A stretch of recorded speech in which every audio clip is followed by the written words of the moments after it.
Organization of thinking.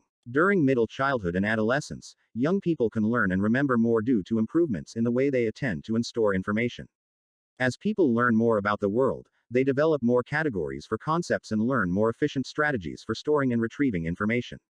One significant reason is that they continue to have more experiences in which to tie new information. In other words, their knowledge base, knowledge in particular areas that makes learning new information easier, expands. Cognitive control. As noted earlier, executive functions, such as attention, increases in working memory, and cognitive flexibility, have been steadily improving since early childhood. Studies have found that executive function is very competent in adolescence. However, self-regulation, or the ability to control impulses, may still fail.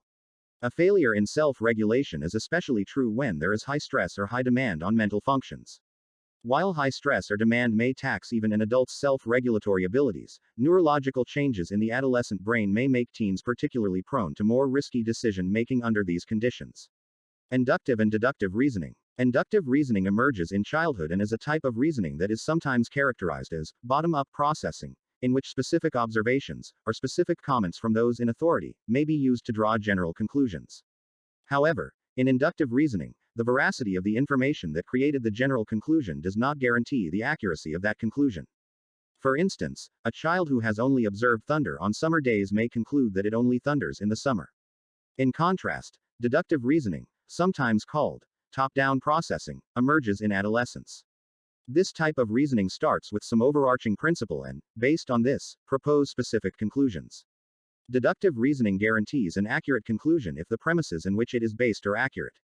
Models of inductive and deductive reasoning. Intuitive versus analytic thinking. Cognitive psychologists often refer to intuitive and analytic thought as the dual process model, the notion that humans have two distinct networks for processing information. Intuitive thought is automatic, unconscious, and fast, and it is more experiential and emotional.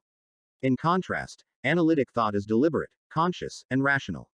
While these systems interact, they are distinct. Intuitive thought is easier and more commonly used in everyday life.